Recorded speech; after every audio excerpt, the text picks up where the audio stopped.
to remake or to play on? That is the question that got brought up when Inspired talked about how teams like C9 don't care to do remakes. They just want to play through the entire game, and it is what it is. And the Dive actually did a look over and discussion on this same topic. Is it good to remake or not? But of course, this has been brought up numerous times by teams, especially for like the decade of being on teams and working with them on my send. And I want to first go over like what are the goods and what are the bads of each part. So obviously the first thing when it comes to a remake is you essentially get like the most theoretical game, right? The most theoretical game. Because this is basically how you envision it to play out.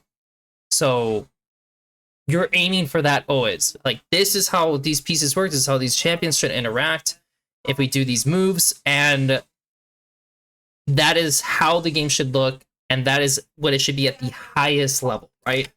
Aiming for the highest level. That is like one of the best things about doing a remake. Another thing is just essentially like, how would you say this? That besides it just being the most theoretical, it refreshes the mental of the player who clicked it. Now this seems like maybe it's not the best way to like pronounce it per se, or like how to like just explain it, but there are players who will die like twice in lane and like my game's over, and then they'll just play worse for the rest of them, like the rest of the match. And maybe the team brings it back and then they actually finish out strong. A lot of the times though, that doesn't happen. Like they rather just remake and play fresh where their game is not completely screwed, where they can actually play the game and how it should be played. Again, that's more theoretical part, but it's actually the mental part that matters more. And yeah, like I can name a few players who definitely asked for a remake routinely. Another good thing, helps improve early game laning phases. Of course, again, like this kind of goes along with like what I just mentioned in these other 2 points, but yes, it does help your laning phase. It does help the game. We're aiming for the most theoretical scenario and how like on the channels we have, and so that's good. It gives the best data technically. This will give you the best data on, again, you notice all these like reasonings on why it's good. They're all pretty similar. Now, what are the bad parts of doing a remake? Sometimes it feels like your opponent came underprepared. Like as much as that seems like a weird thing, it does feel like, yeah, like your opponent came underprepared and you are wasting time, such helping them only, which can be true, by the way. Like again, if this guy is trying to feel out how the matchup goes because he's never played it, and so now we're spending time to help him learn the matchup versus us just playing the game and just like improving our team play, which is the main point of scrims. It's not actually to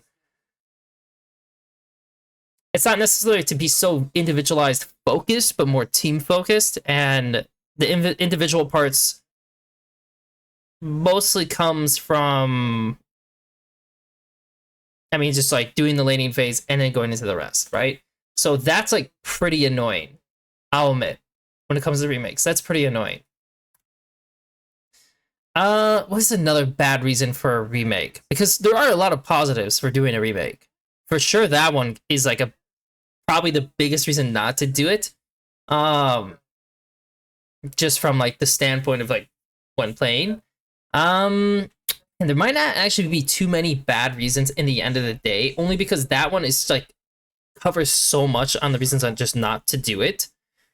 We'll come back to this because I'm sure something will pop in my head, but for now, we're gonna. Oh, actually, there is another reason. This is actually a good reason too. Shit will happen. Like I know this, like, again, it in theory shit should not happen, right? Like this lane should play out exactly as it should. Again, aiming for the highest level, right? But yeah, like depending on your level, especially if you're like playing like tier 2, this is most evident. Tier 1, still okay-ish, depending. Worlds, not so much. Like at Worlds level, the remake kind of matters a little bit more. But again, no matter what, like yes, like you're gonna perhaps have an off day. You might make mistakes, and so the idea is that you're able to pull yourself out from under that situation, especially if you go down 0-2 and find a way to win the game still from that deficit. If you make that mistake, because if you play from a standpoint where you never make the mistakes and you flush out the game that way, when the mistake does happen, you might not know what to do. You might panic. You might not be, well versed to handle it. So that is actually probably the other major reason why a remake is bad. A lot of people will mention this like in the same vein of like, I guess you could say, mental fortitude. People will say like, by always doing remakes, your mental must be weak. This is actually something they said. I think this is something, I don't remember who actually said it. I think a C9 member said it. Oh, it was an SR member.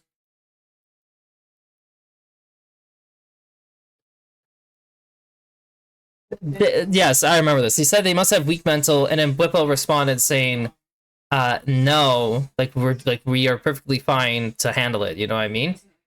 Also, there's another thing I just remembered too. The game is not, sometimes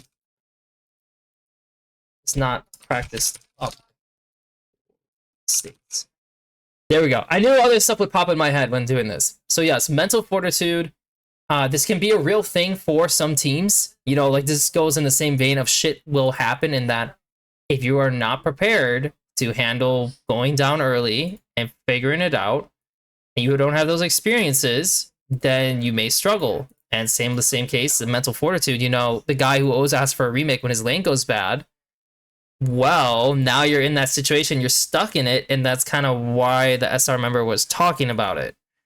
And again, that can be true, but I'm also going to admit right now, like when I go over all this in the end, there's there's actually a reason why it's not fair for FlyQuest to bring it up, but I don't want to go over it yet. The mid game, yeah, sometimes it's not well practiced for weak states because you're always trying to get into the perfect state going into it, and so that's what you're expected. You don't land into it, yeah, it might not be the best. Now, what are the goods to play on? Obviously, it's going to be a little bit of the reverse of what you're seeing in the bad. So naturally, you know how to handle poor starts. Like you are used to digging yourself out. And that is a skill. That is a real skill. And, you could definitely say it's resilience, right? Like building up resilience, which is a huge plus, right? Being a team that can get out of situations because you can think and be creative at making comebacks. And funny enough, G2 was like this at one point. I think it was last year, actually, where there was, it might even been this year, actually. Yeah, actually, no, it was definitely last year, not this year. Last year, where I remember they had like some disastrous starts, or just like people were just dropping farm, they're losing lane, and yet no matter what happens, you knew that G2 was going to pull it back in the mid late because they were just way better at figuring out how to play side lanes and the map. And you could say it's a crutch in some ways, and obviously, as like later on, and it's gonna be definitely we're gonna put in the bad, is that if you never improve that laning phase, sometimes you just don't get those chances back because the other team is just that good. And that's when you're playing at like the highest level, right? Like the highest echelon levels of which FlyQuest is talking about. Because like Genji would not let you back in. Genji is probably like one of the worst teams to play against when you give them a lead, because they're just so good at strangling you and just playing like for the small leads and give you nothing.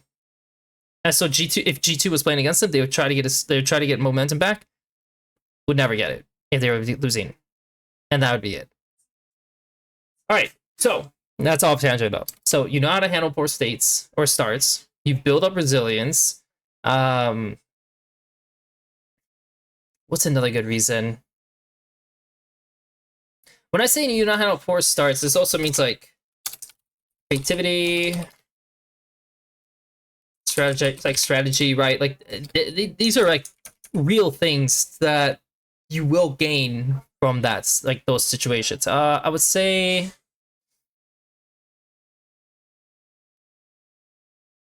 that actually, man, I'm not gonna lie. We're gonna have to revisit this because these might actually be the two main points to actually do for it. Because the bad of it is naturally you get the wrong read, or I say you don't get the right read on matchups. This is pretty important. Like, unless you go back through 1v1's theory to see if it was good or not, then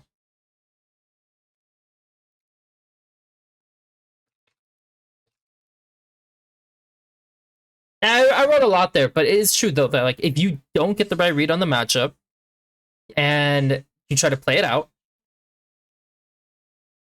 and then you go into this matchup in a stage game, and your opponent does something completely different, they weren't as bad at the matchup or anything like that, and you didn't properly think through, do the 1v1s and everything, you will end up making a bad mistake. And even though, you know, you're the kind of team that plays on, and so maybe you know how to make a comeback or something like that, again, you might not have the right read on how all this goes out. The other guy might be better at that, and you honestly slip and you lose. So that is like a major thing that like obviously these like teams are like scared on. And like of course, you know, again, the reciprocal of like the theoretical game is that this is not how the game should be. The draft should not play out this way. Maybe you're playing, you know, example, playing a kite back comp that should be down 2k, 3k at 20 minutes, but you are actually up 5k or something like that.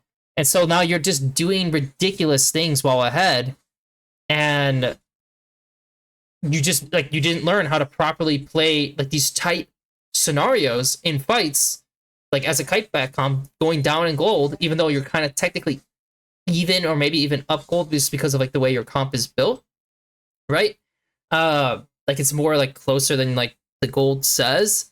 While that like the other team's playing an early game comp, but because like let's say you're up 5k, you can actually create more mistakes, right? Like naturally went ahead more.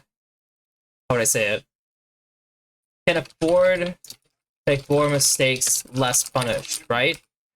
And so now, let's say you go into the situation where you are playing at the ideal situation where like yeah, you're down 2k in a team fight, and you have to play really tight. You have to play your spacing well. You can't have people overreach out of range of your carries, and then you didn't play it that way. Your carries were up 5k, or your tank, your front lines were up 5k. They were able to extend past where their carry range is. Took a bunch of damage, but it's not actually as much because they're up gold, and it doesn't turn out bad. And that's a real thing to be worried about. You know, again, like getting the wrong read is like probably the biggest worry when it comes to playing on. I would say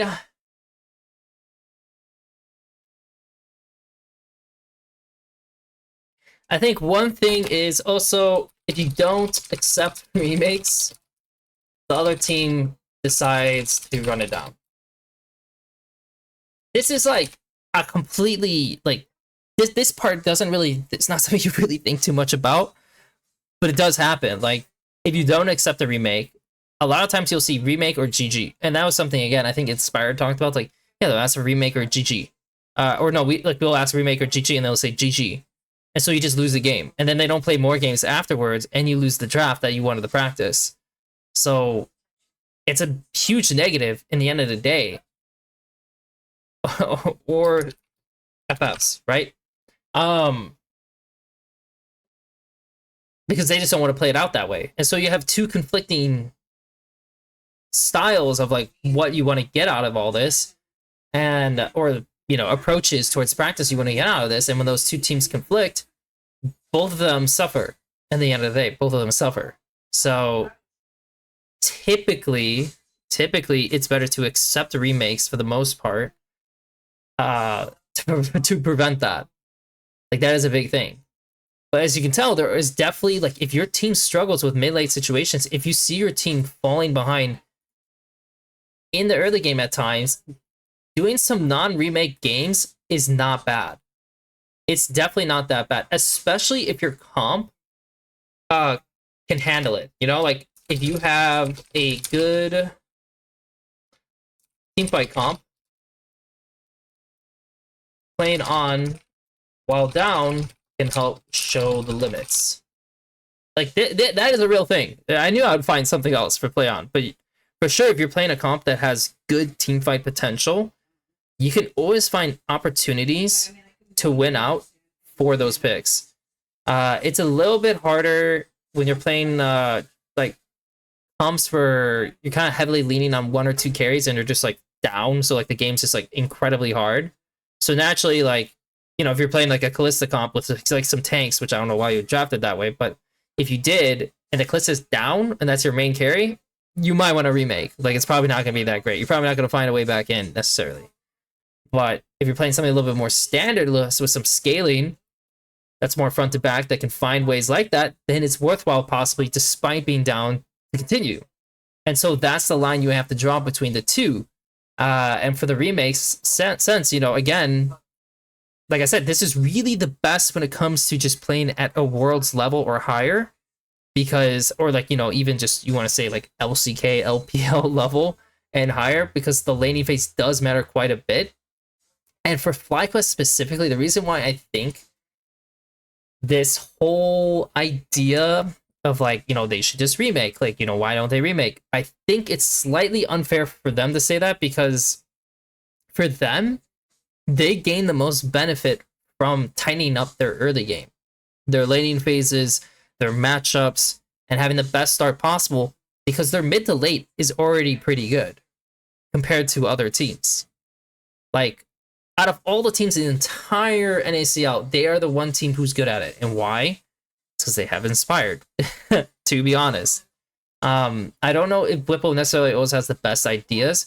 I know Busio sometimes adds some ideas in, but a large portion is the fact that Inspired handles so much of their strategy and comms and gives that burden over to himself.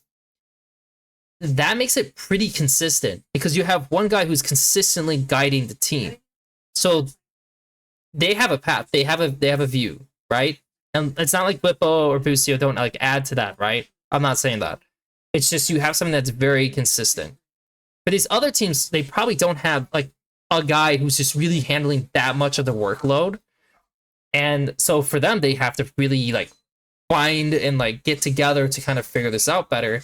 And so doing remakes over and over again, maybe that does help some of their laning phase portions, but like they have to fix their mid to late ideas and strategies still, which I talk about here. Like, this is like critical. So like they need a balance between the two. They can't just always do the remake portion like FlyQuest, because in the end of the day, this is where FlyQuest needs to improve the most. For them, these other teams, they need to improve in the play on portion as well. So that's pretty much where I stand when it comes to remakes versus play ons, is that if you're looking at the highest level like they are, I think what they said is fine, but also it's specifically because of the player makeup they have, the players they have, like Inspired, that kind of pushes the idea to do less play-ons. And the same could be said when G2 was doing really well. It would make sense for them to do more remakes, because they already have a good understanding of the mid to late portions about the early game.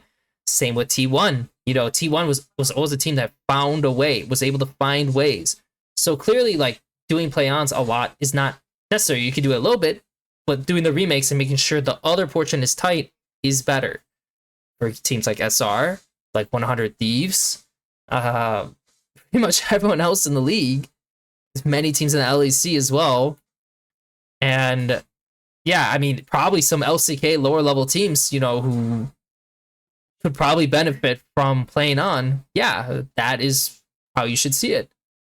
So hopefully this gives you guys some insights between these two practice ideas that, you know, the dive is going over, and how you just need to be very present as a coach, as a team, as an org, to know what is best for your players and what player makeup do you have to instill these practice habits, and what is the best way to go about it. For instance, if FlyQuest, just to add to this, if FlyQuest could not get remakes that often, substituting for 1v1s is a suitable way of going about it. You know, at least in the meantime, doing suitable, like, 1v1s. They could also ask for blitz scrims, where they're doing it for the first hour. There's no review. You're just going through the first 10 minutes up to grubs and playing that out over and over again. Just get like five matches of the same comp all in a row and see how it goes. There's other ways to go about this if the remakes are not possible, if you want to look inward more. But I don't know if they've done that, because most teams just opt to do scrims, standard scrims all the time. Thanks for watching, guys.